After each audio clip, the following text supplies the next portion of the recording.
Laws of motion. So force and laws of motion में आज हम सेकंड पार्ट इसका कर रहे हैं, मतलब सेकंड, ये हमारा सेकंड लेक्चर है ना इसका, तो इसको मैं नाम दे देता हूँ 02। Okay, 02 second lecture. सो सबसे पहले वील टॉक अबाउट मोमेंटम। हाँ, 02 का मतलब है हमारा ये सेकंड वीडियो, सेकंड लेक्चर है, ठीक है ना। What do mean by momentum, बोलिए। मोमेंटम से क्या समझ रहे हैं? देखिए, मान लीजिए ये एक बॉल है, ऑब्वियसली इसके पास मास है, और अगर ये मूव भी कर रही है किसी वेलोसिटी से, तो इन दोनों का जो कंबाइन इफेक्ट बनेगा, मास एंड वेलोसिटी का कंबाइन इफेक्ट जो बनेगा, वो इसका मोमेंटम होगा। मतलब हम ये बोलेंगे, जब ये बॉल किसी बॉडी पे टकराएगी, मान लीजिए कोई यहाँ पर बॉय खड़ा है और इस बॉल ने बॉय को आके हिट करा, तो इस बॉल ने क्या ट्रांसफ़र करा, मास या वेलोसिटी? तो बोलेंगे नहीं नहीं, इसने मोमेंटम ट्रांसफ़र किया, है ना। जैसे आप जानते हैं, एक जो बुलेट होती है, इसके पास मास होता है, लेकिन अगर आप इसको अपने हाथ में लेकर किसी के ऊपर थ्रो करो, हैंड से थ्रो करो, तो ये किसी पर्सन को जो है ज़्यादा नुकसान नहीं लगाए पहुँचाएगी, ऐसे ही लगे जैसे उसको स्टोन हिट करा है। लेकिन इसी बुलेट को अगर गन में डालकर चलाया जाए तो क्या फ़र्क हो जाएगा? क्या इसके मास में फ़र्क हो जाएगा? आंसर है नहीं। क्या फ़र्क होगा? वेलोसिटी में फ़र्क हो जाएगा, और ओवरऑल इन दोनों का जो प्रोडक्ट है, यानी कि मोमेंटम, वो कहीं ज़्यादा हो जाएगा, है ना।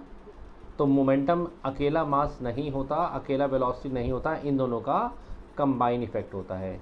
एक कार जो बहुत धीरे चल रही है, बहुत धीरे आपको हिट करे तो शायद इतना इफेक्ट नहीं आएगा, बल्कि एक बाइसिकल जो तेज़ी से हिट कर दे उसका इफेक्ट ज़्यादा आ सकता है, क्योंकि ओवरऑल मोमेंटम मास और वेलोसिटी से बनता है। चलो यहीं से हम इसकी डेफिनेशन बनाते हैं। मोमेंटम के लिए हम सिंबल यूज़ करेंगे P। What is momentum? The product of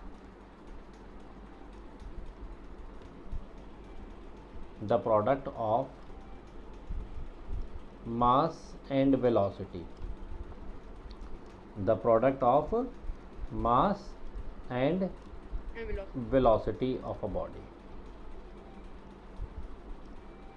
is called its momentum. The product of mass and velocity, mass और वेलोसिटी का प्रोडक्ट। मास के लिए हम सिंबल यूज़ कर रहे हैं m, वेलोसिटी के लिए v। मास और वेलोसिटी का प्रोडक्ट करेंगे तो मोमेंटम आ जाएगा। सो मोमेंटम का फॉर्मूला इसीलिए m × v है। ये ऊपर हम क्यों एरो का साइन दिखा रहे हैं? हम ये दिखा रहे हैं कि मोमेंटम एक वेक्टर क्वांटिटी है, ठीक है। तो लिख लेते हैं यहाँ पर, momentum is a vector quantity. Momentum कैसी क्वांटिटी है? It is a vector quantity, और उसकी डायरेक्शन वही होती है क्योंकि जो वेलोसिटी की डायरेक्शन होती है, and has same direction as of velocity. Vector quantity physics में क्वांटिटीज होती हैं, and have same direction as that of velocity.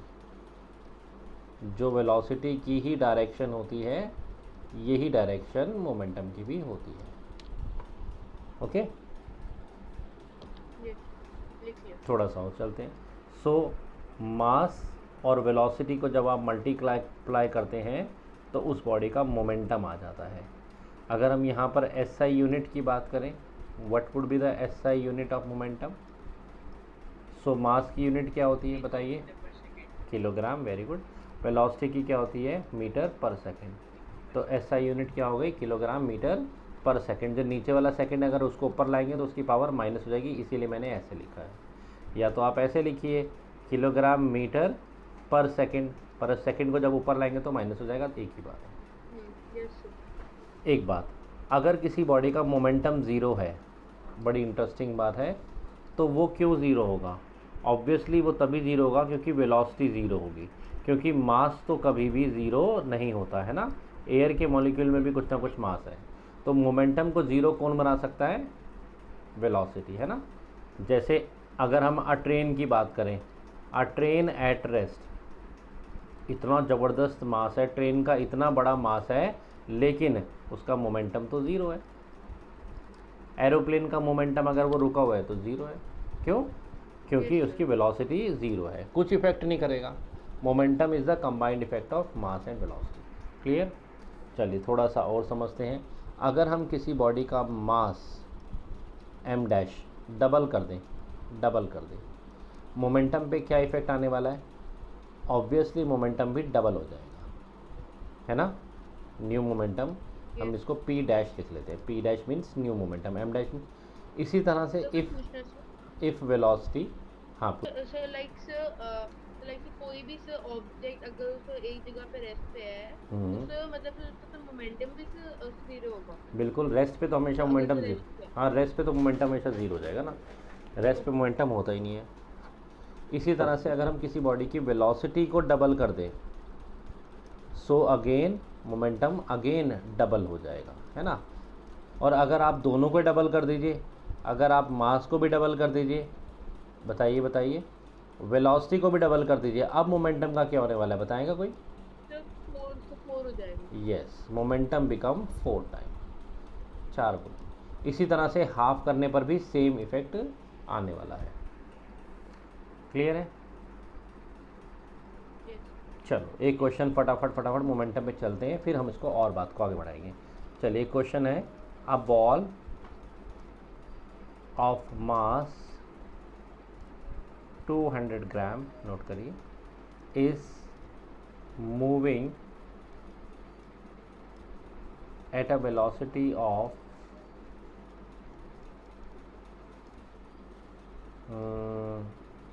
100 centimetre per second. Okay, find its momentum. Okay, चलो 1 मिनट लो, आपको ट्राई करो इसको। देखिए, let what is the mass of the body? Mass is 200 gram. चलेगा ग्राम में? नहीं चलेगा सर, मोमेंटम के लिए तो ऐसे सिस्टम में जाना पड़ेगा, 2 zeros cancel. So it is 2/10 kg या 0.2 kg, जो भी आप लिखना चाहें। Velocity again it is 100 centimetre per second. Velocity is not in SI unit, centimetre को मीटर बनाना पड़ेगा, तो अगेन डिवाइड बाय 100 करना पड़ेगा। ठीक है, कितना आ गया? 1 मीटर पर सेकेंड। 1 मीटर आ गया ना, है ना, 1 तो आ जाएगा, 1। तो what is momentum? So momentum is mass, that is 2/10 into velocity, so it is 0.2 kilogram metre per second. ठीक है, क्लियर? ऐसा यूनिट्स का इसीलिए आपको बताया जाता है कि आप समझो इस बात को। चलिए एक क्वेश्चन और बनाते हैं। चले क्वेश्चन पे। क्वेश्चन है, द मास, ध्यान से करना, ऑफ अ बॉडी, क्वेश्चन भी अपने पास नोट कर लिया करो, is tripled and its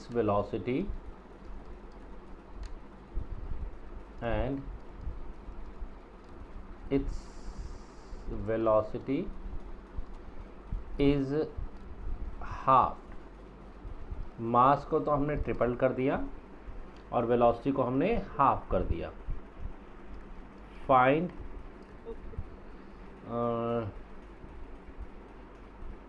the change in momentum. चलिए, मोमेंटम में कितना चेंज आया आपको वो फाइंड आउट करना है। पहले कुछ मोमेंटम था, आपने ये चेंजेस किए, न्यू मोमेंटम आया, आपको बताना है। लीजिए 1 मिनट दे रहा हूँ आपको। देखिए, पहले केस 1 पे चलते हैं, यानी कि ओरिजिनल केस की बात करते हैं। ओरिजिनल केस में m1 मास कितना है, लेट इट बी m, और उस केस में वेलोसिटी में भी कोई चेंज नहीं है, वो है v। What is momentum? Mass into velocity, that's it. ये केस 1 का मोमेंटम है। Come to case 2। केस 2 में मास कितना है, m2। कितना मास कर दिया हमने? मास इज ट्रिपल्ड, 3m हो गया, 3m हो गया, है ना। What is velocity? New velocity कितनी हो गई? v/2 हो गई। न्यू मोमेंटम कितना आएगा? मास, जो भी मास है, अब वो 3m है, इनटू न्यू वेलोसिटी, v/2। तो न्यू मोमेंटम कितना हो गया 3/2 3v/2। ये हो गया मोमेंटम। अभी बताइए कुछ मोमेंटम में चेंज हुआ है? हाँ सर, ये 3/2 का मतलब होता है 1.5 mv, है ना? यही होता है ना, मतलब 1.5 टाइम हो गया। तो what is change in momentum? ये चेंज का सिंबल है। चेंज हो गया P2 माइनस P1, मतलब बाद वाला माइनस इनिशियल वाला। बाद वाला मोमेंटम कितना है 1.5 mv। ओरिजिनल मोमेंटम कितना था?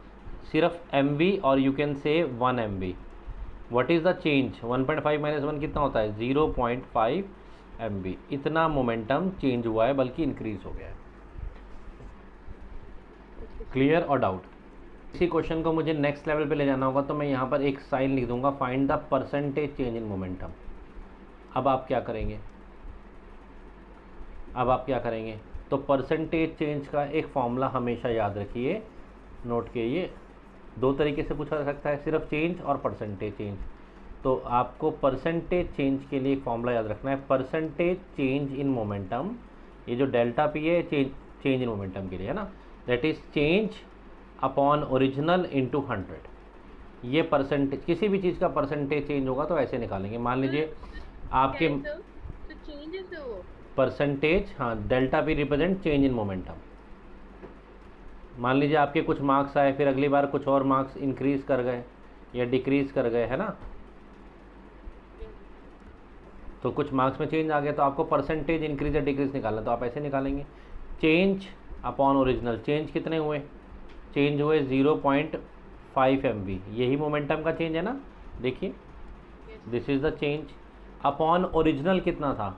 Original was mv into 100%। ये mv से mv कैंसिल, पॉइंट हटाएंगे तो 10 लगाएंगे, 0 से 0 कैंसिल, 50% इंक्रीज हो गया मोमेंटम में। देखो, क्लियर और डाउट? डिक्रीज भी हो सकता है, पर इस केस में इंक्रीज हो रहा है। क्लियर? हाँ। So formula of P is equal to m into V. इस फॉर्मूला में ये what does V stand for? Momentum का ये। इसमें V stand for instantaneous velocity. Instantaneous velocity मतलब velocity at particular instant of time, at that instant. मतलब आप समझ रहे हैं, अगर किसी बॉडी की वेलोसिटी लगातार बदल रही है तो उसका मोमेंटम भी लगातार चेंज होगा। मान लीजिए ये एक बॉल है, इसका मास है से 1 kg, ठीक है, और it is moving at a velocity of से 10 मीटर पर सेकेंड। लेकिन ये लगातार एक्सेलरेट कर रही है, और थोड़ी ही देर के बाद इसकी वेलोसिटी एक्सेलरेट होते होते से हो गई है, ये इस टाइम पर वेलोसिटी v ले लेते हैं, चलो इस टाइम पे वेलोसिटी है v1 10। आफ्टर थोड़ी देर बाद वेलोसिटी बिकम्स से 12 मीटर पर सेकेंड, ठीक है। थोड़ी देर के बाद, और अगर हम यहाँ देखें एंड इट्स वेलोसिटी हमने देखा it become 15 metre per second. मैं आपसे बोल रहा हूँ मोमेंटम निकालिए। आप ऐसा नहीं करेंगे कि इसका एवरेज निकालेंगे वेलोसिटी करना, आपको हर का अलग अलग मोमेंटम निकालना पड़ेगा। आप इस पॉइंट का अलग मोमेंटम निकालेंगे, इसका अलग निकालेंगे, इसका अलग निकालेंगे।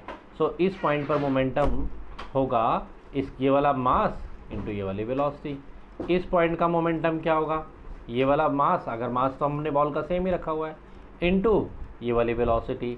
इस टाइम का मोमेंटम क्या होगा? ये वाला मास 1 इंटू ये वाली वेलोसिटी। सो यहाँ से आप मोमेंटम अलग अलग निकाल सकते हैं। ये 10 kg मीटर पर सेकेंड है ना, यहाँ मोमेंटम कितना आया 12 kg पर मीटर पर सेकेंड। हाँ, ये क्वेश्चन से हम क्या समझ रहे हैं, मोमेंटम के टाइम पर ये नहीं कि आप एवरेज वेलोसिटी लेंगे, नो, जिस पॉइंट पर जो वेलोसिटी है वो ही मोमेंटम। यहाँ पर मोमेंटम आने वाला है 15 kg मीटर पर सेकेंड। तो मोमेंटम में जो भी, जिस टाइम पर जो भी वेलोसिटी है, आपको वेलोसिटी नहीं, अगर वेलोसिटी लगातार बदल रही है तो मोमेंटम भी लगातार बदलता जाएगा, बदलता जाएगा और बदलता जाएगा। ठीक है, क्लियर? ये भी बड़ा पॉपुलर क्वेश्चन है। क्वेश्चन है, a dog and horse are running and both having the same momentum.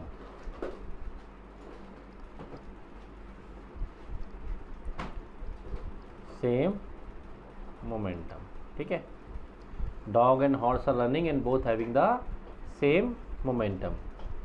Whose velocity is more? किसकी वेलोसिटी ज़्यादा है, ये बताना है आपको. ओके, ट्राई कीजिए. ये क्वेश्चन कंप्लीट ऐसे है, शो मैथमेटिकली.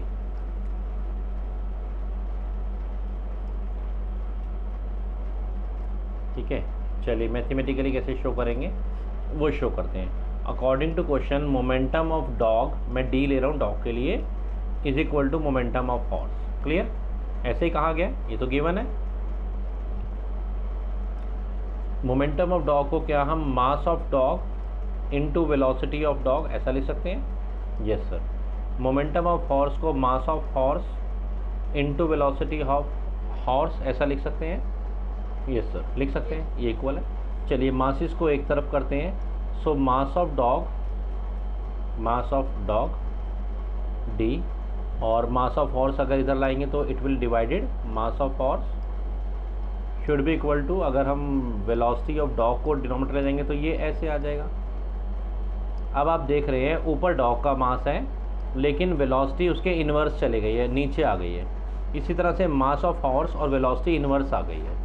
मींस अगर यहाँ दो बॉडी का दोनों का मोमेंटम सेम है तो मासेस के रेशोज वेलोसिटीज़ के उल्टे चले गए हैं. इसका मतलब हम इसको ऐसा भी लिख सकते हैं, मासेस या velocity is inversely proportional to mass, है ना. वेलोसिटी और मास इन्वर्सली चले गए हैं, उल्टा हो गए हैं. तो बिकॉज हम सब जानते हैं मास of horse much more greater then mass of dog, तो जिसका मास ज़्यादा, ये इन्वर्स का क्या मतलब है, हॉर्स का मास ज़्यादा तो उसकी वेलोसिटी कम हो जाएगी. इस रिलेशन से समझ में आ रहा है. सो वेलोसिटी, अगर हॉर्स का मास ज़्यादा है तो velocity of horse is less than velocity of dog. ये इसका मैथमेटिकल एक्सप्रेशन. शो लिखिए, नोट कीजिए.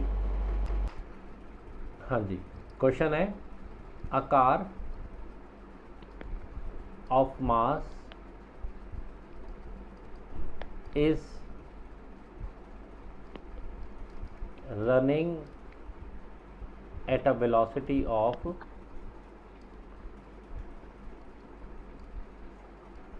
mass, सॉरी मैं यहाँ लिखना भूल गया, मास 1000 kg है, running at a velocity of से 10 metre per second. Okay, after 2 seconds its velocity increases to 12 metre per second. 2 second के बाद वेलोसिटी में इंक्रीज आ गया and become 12 metre per second. You need to find, A part में initial momentum, मैं उसका symbol P I लिख रहा हूँ, P stand for momentum, I stand for initial. B part में final momentum, P stand for momentum, F stand for final. And C part में change in momentum. Very easy question है but concept समझाने के लिए बता रहा हूँ. आप बताइए मुझे ज़रा, निकाल लीजिए, 1 मिनट दे रहा हूँ आपको. Delta P represent change in momentum. ये डेल्टा पी जो है फिजिक्स में चेंज को रिप्रेजेंट करता है.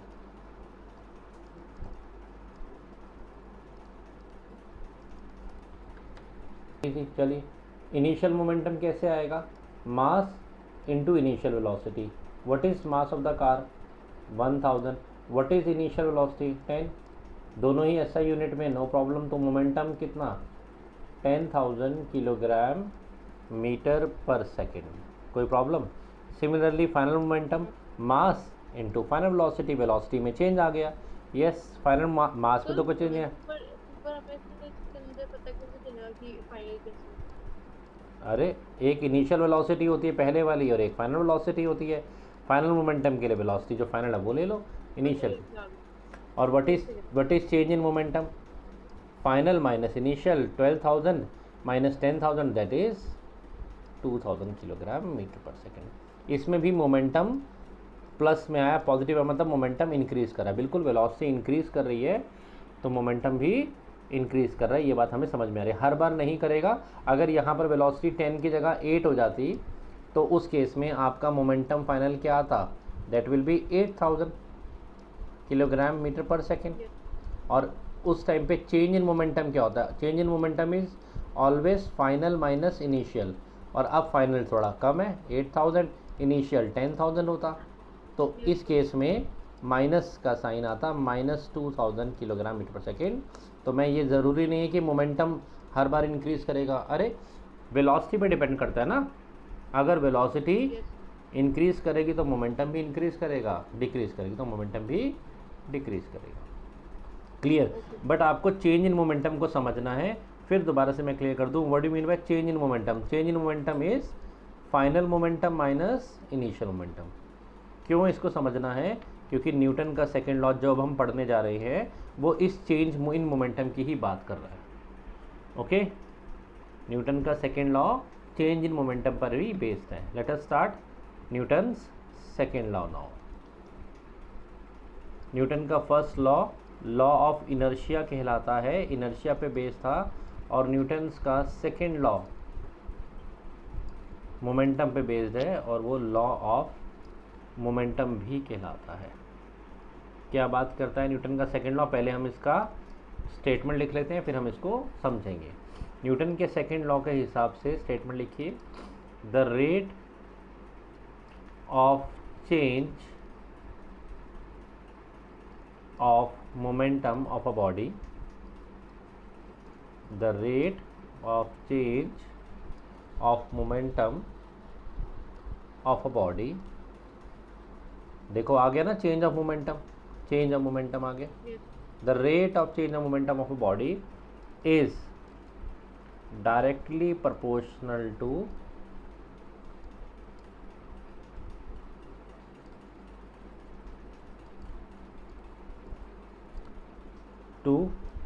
the applied unbalanced force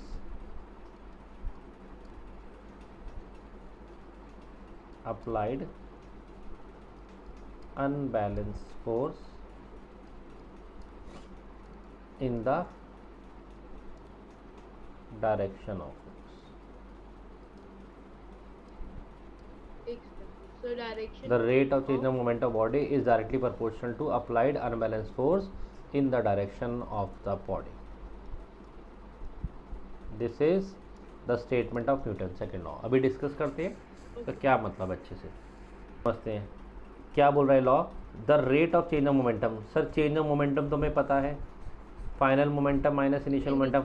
rate का मतलब यहाँ पर क्या है, आंसर है टाइम है ना, पहले भी तो पढ़ा है आपने, acceleration is the rate of change of velocity.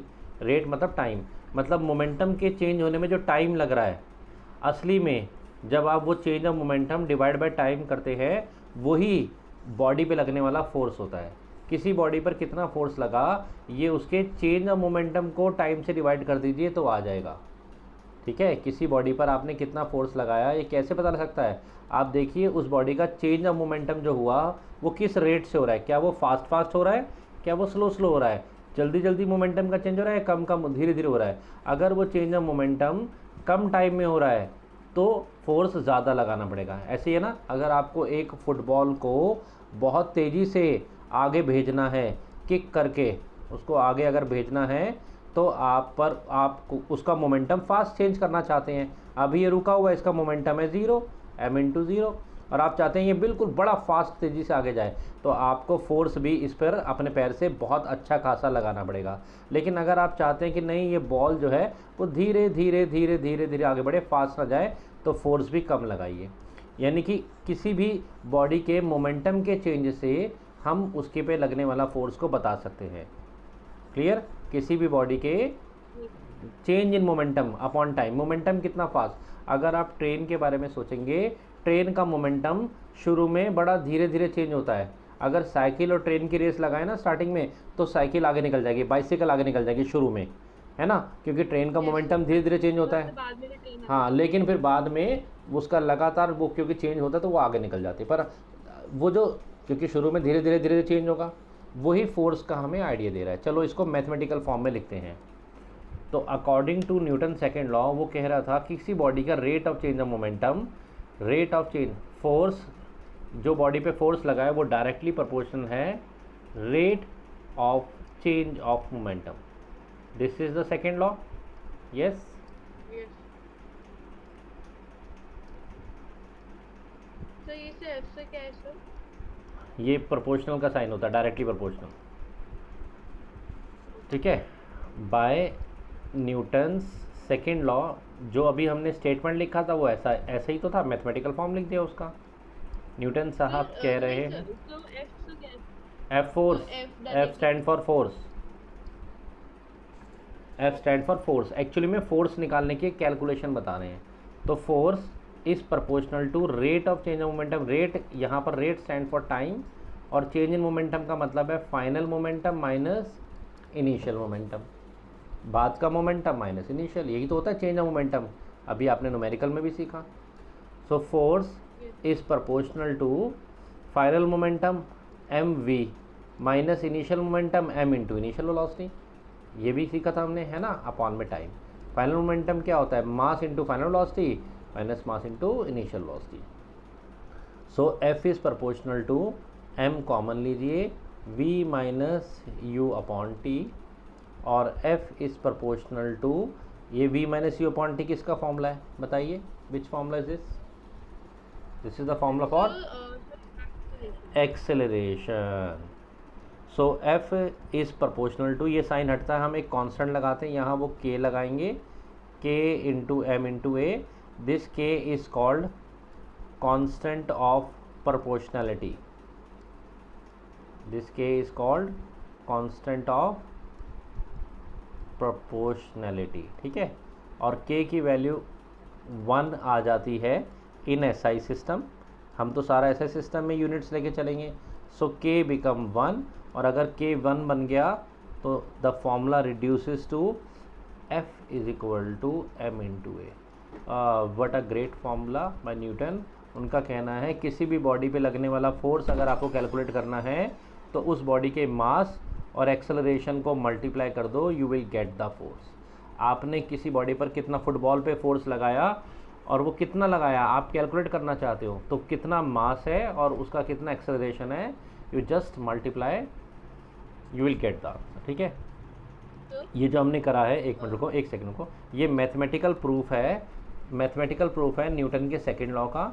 कभी कभी ये जो हमने प्रूफ किया है ये हमें इस तरह से भी क्वेश्चन की फॉर्म में देता है. शो दैट, ये भी नोट कर लीजिएगा, show that f is equal to m into A using Newton's second law. तो जब अगर आपको इस तरह से क्वेश्चन आएगा तो भी आंसर आपको यही स्टार्ट करके देना है. ठीक है. Clear. Let us do example 9.1. A constant force, force लगातार बदल नहीं रहा, एक जैसा फोर्स है, 5 kg की बॉडी पर एक्ट करता है 2 सेकंड के लिए. टाइम कितने के लिए एक्ट कर रहा है? 2 सेकंड के लिए. और उसकी वेलोसिटी ऑब्वियसली बढ़ाकर 3 into 7 करता है, बिकॉज फोर्स हमेशा एक्सेलरेशन पैदा करता है और एक्सेलरेशन से वेलोसिटी का चेंज होता है.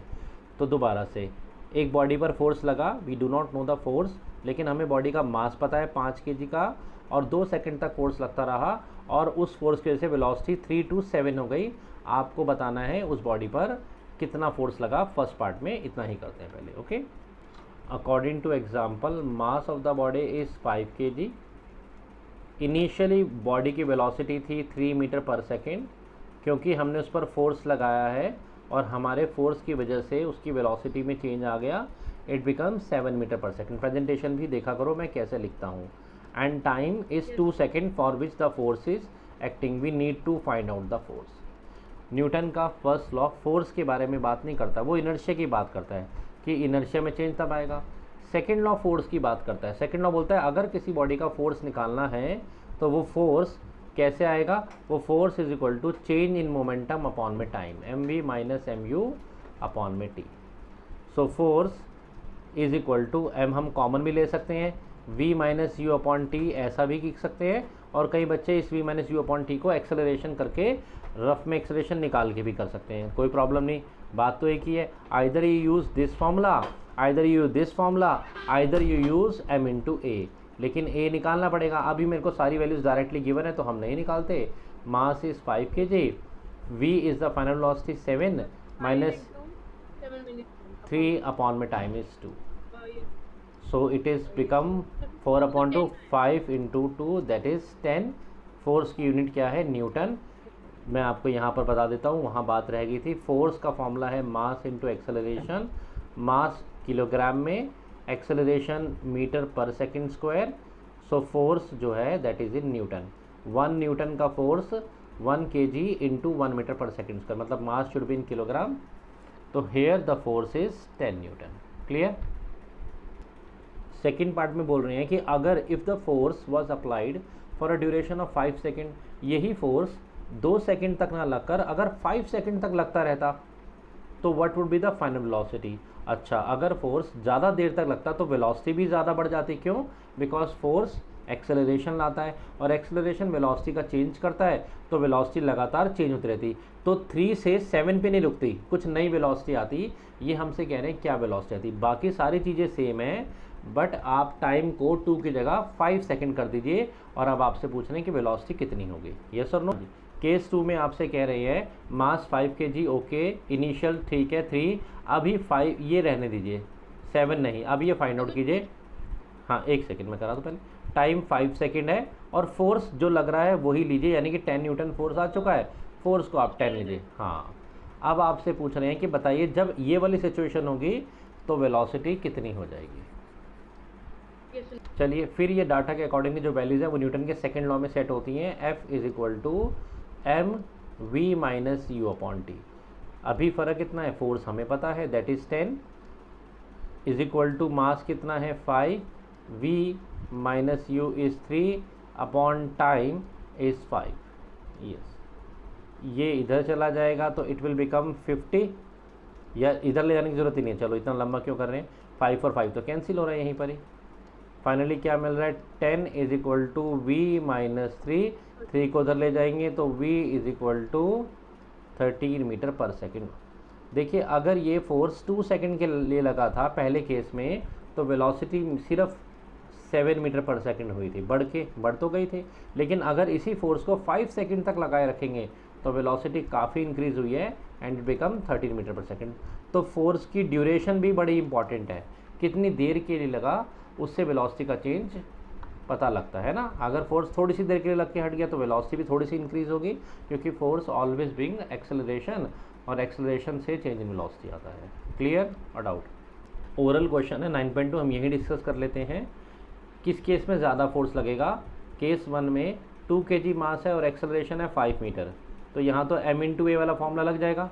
2 इंटू 5, फोर्स कितना लगा? 10 न्यूटन। पहले केस का तो वेरी सिंपल।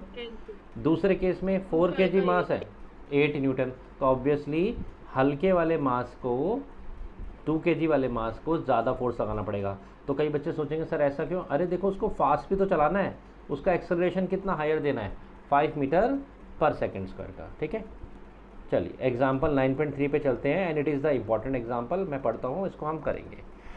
क्वेश्चन है a motor car is moving with the velocity of 108 kilometre per hour and it takes 4 second to stop after the brakes are applied. इतनी speed पे move कर रही है, ये इसकी इनिशियल वेलोसिटी है और फाइनल वेलोसिटी 0 हो गई है। 4 सेकेंड लगे उसको रुकने में। Calculate the force exerted by the brakes on the motor car. Brakes ने उस पर कितना फोर्स लगाया कार पर। ब्रेक्स जब हम लगाते हैं तो वो जो व्हील हैं, व्हील को जो है रबर्ड्स, ब्रेक्स के रबर्ड्स होते हैं, वो उसको पुश करते हैं और उसको रोकते हैं, यानी कि उस पर फोर्स लगाते हैं। और मास ऑफ द कार हमें गिवन है। ठीक है, चलिए इसको बोर्ड पे देखते हैं। एग्जाम्पल नंबर 9.3 है ना। According to question there is a motor car and the mass of the car is 1000 kg given to us. Initial velocity कितनी है? जब हमने उसको ऑब्जर्व करा it was running at a speed of 108 kilometre per hour. नहीं चलेगा, हमें इसको चेंज करना पड़ेगा ऐसे सिस्टम में, आप जानते हैं। 18 बन जा, शॉर्टकट है, 5/18 से करिए। 18 6 जा that is 30 metre per second. Yes, final velocity उसकी कितनी हो जाएगी? ऐसे करते हुए बोला कि कार तो फाइनली रुक गई तो it stops and the time कितना लगा है? Time is again 4 second. Stop होने में कुछ टाइम तो लगेगा, ऐसे नहीं कि ब्रेक मारेंगे और एकदम 0 सेकेंड में रुक जाएगी। It takes some time. Again आपसे पूछ रहे हैं कितना फोर्स लगा। वेरी सिंपल, फिर से ही हम न्यूटन का सेकेंड लॉ यूज़ करते हैं, क्योंकि न्यूटन का सेकेंड लॉ फोर्स की बात करता है, मोमेंटम के चेंज की बात करता है। By Newton's second law we can say F is equal to m into V minus, चाहे आप ऐसा लिख लीजिए M V minus M U upon T. ये एम वी क्या है, फाइनल माइनस इनिशियल, और चाहे तो शुरू में आप m कॉमन ले लीजिए, one of the same thing. कोई बच्चा ऐसा करना चाहे कि वो एक्सेलरेशन निकालना चाहे यहाँ पर और फिर m इंटू ए लगाना चाहे, वो भी कर सकते हैं, there is no problem. So force is equal to कितना, 1000 एक जीरो एक्स्ट्रा लग गया, नहीं सर, मास 1000 है ना, यस मास 1000। हाँ, in final velocity 0 minus initial velocity कितना है 30, सो 0 पे फाइनल 0 है ना, फाइनली तो रुक गई, and the time it takes to 4 second. So अगर आप इसको सिंप्लीफाई कर रहे हैं तो इट विल बिकम, माइनस का साइन तो आगे आ जाएगा, 1000 इंटू 30 डिवाइड बाय 4, है ना, 2 2 ज़ा और ये 2, 15 ज़ा कैंसिल, 2 और 500 कैंसिल, माइनस 7500 न्यूटन। ठीक है, ये माइनस का साइन क्या आ रहा है, माइनस का साइन ये शो कर रहा है जो फोर्स लगा कर रहा है, negative sign showing that force is retarding force. ये एक्सेलरेशन नहीं कर रहा, रिटार्डेशन पैदा कर रहा है। ऐसे ही तो होगा जब ये कार, मोटर कार मूव करेगी, ठीक है ना, जब ये मूव करेगी और इसको रुकना होगा तो इंजन इस पर इस डायरेक्शन में फोर्स, अगर ये ऐसे मूव कर रही है तो इंजन का ब्रेक्स जो है वो इस डायरेक्शन में, ये जो व्हील है वो ऐसे घूम रही है ना, तभी वो आगे बढ़ रहे हैं, ऐसे घूम रहे हैं, ऐसे घूम रहे हैं, तो इसको ये उल्टी डायरेक्शन में फोर्स लगाएगी। तो नेगेटिव साइन यहाँ पर आपको रिटार्डिंग फोर्स के बारे में बता रहा है। क्लियर ये doubt? A force of 5 newton gives a mass m1 and acceleration of 10 metre per second square. अगर हम m1 मास पर 5 न्यूटन का फोर्स लगाते हैं तो वो 10 मीटर के रेट से एक्सेलरेट करता है, और अगर यही फोर्स, सेम फोर्स 5 न्यूटन का ही हम m2 मास पर लगाएं तो वो 20 मीटर पर सेकंड स्क्वायर के रेट से एक्सेलरेट करता है। थर्ड पार्ट में पूछ रहे हैं अगर हम दोनों को बांध दें इकट्ठा और फिर सेम फोर्स लगाएं तो एक्सेलरेशन क्या होगा। क्वेश्चन समझ में आ गया आप लोगों को? m1 मास पे भी फोर्स लगा है, m2 पे भी लगा, ठीक है, मैं अभी डायग्राम समझाता हूँ, आपको समझ में आएगा। ओके, एग्जाम्पल नंबर 9.4, क्वेश्चन को डायग्रामेटिक से समझते हैं। इनका कहना है देयर इज़ अ मास, हमें मास नहीं पता, वो m1 है और हमने इस पर एक फोर्स लगाया है, फोर्स हमें गिवन है 5 न्यूटन, और हमारे फोर्स की वजह से इसमें कुछ एक्सेलरेशन आया है, वो एक्सेलरेशन है 10 मीटर पर सेकंड स्क्वायर का। ठीक है, ये केस 1 है, this is first case. Second case में अभी हमने एक दूसरा मास लिया, अभी हमें फिर पता नहीं कितना मास है, बट हमने इस पर सेम फोर्स लगाया, कितना, 5 न्यूटन का, और अब हमने देखा कि ये एक्सेलरेट कर रहा है, आगे की तरफ जा रहा है, और इसका एक्सेलरेशन है 20 मीटर पर सेकंड स्क्वायर का। Okay, clear? ये this is second situation. Third situation में अभी हमने क्या किया, दोनों मासेस को इकट्ठा टाई कर दिया, ये है m1 और इसी के साथ में हमने m2 को भी बांध दिया, दोनों मासेस अलग अलग है, हमें नहीं पता। फिर से सेम फोर्स लगाया, कितना, 5 Newton. Now the question is इसका एक्सेलरेशन निकाल दो। अभी क्वेश्चन समझ में आ गया? लास्ट केस में हमें दोनों के मासेस को हमने बांध दिया है, पर हमें इंडिविजुअल मास ही नहीं पता, तो चलिए हम फर्स्ट केस से मास निकालते हैं। तो केस 1 में यह फोर्स का फॉर्मूला हम जानते हैं, m इंटू ए होता है। अभी मैं यही यूज़ क्यों कर रहा हूँ, v माइनस यू क्यों नहीं कर रहा, बिकॉज डाटा इसी टर्म में है। तो यहाँ पर अगर हम मास निकालना चाहें, यानी कि m1, तो m1 कितना हो जाएगा, force divide by acceleration. m1 will be force that is 5 divide by acceleration that is 10, तो मास 1 हो गया 1/2 kg। क्लियर? पहले केस का मास हमें पता लग गया, बिकॉज फोर्स और एक्सेलरेशन हमारे पास था। सिमिलरली सेकेंड केस का मास कितना होगा, वो भी होगा फोर्स डिवाइड बाय सेकेंड वाले केस का एक्सेलरेशन। फोर्स कितना है, सेम ही है, बट एक्सेलरेशन काफ़ी ज़्यादा है क्योंकि मास हल्का था 1/4 kg जो निकल भी गया। Now very easy, third case पर आ जाइए। थर्ड केस में फोर्स भी पता लग गया और मास चाहिए। अब टोटल मास कितना है, दोनों को हमने बांध दिया है, m1 प्लस m2। m1 कितना है, ½ kg, m2 कितना है, 1/4 kg। हाफ और 1/4 कितना होता है, 3/4 kg होता है। क्लियर। तो थर्ड केस में मास ऐड हो गया है, और अभी हमें एक्सेलरेशन निकालना है। Acceleration is force divide by mass, और फोर्स तो आप वही लगा रहे हैं तीनों केसेस में, 5 डिवाइड बाय मास, 3 यहाँ 4 ऊपर चला जाएगा। 5 इंटू 4 20/3, 20/3 कितना होता है बताइए? 6.66 या 67 metre per second square. This is the acceleration in the final case. Clear. This is also important question. इससे पिछले वाला और ये दोनों भी इम्पॉर्टेंट क्वेश्चन है, एग्जाम में पूछे जा सकते हैं, नोट कर लीजिए।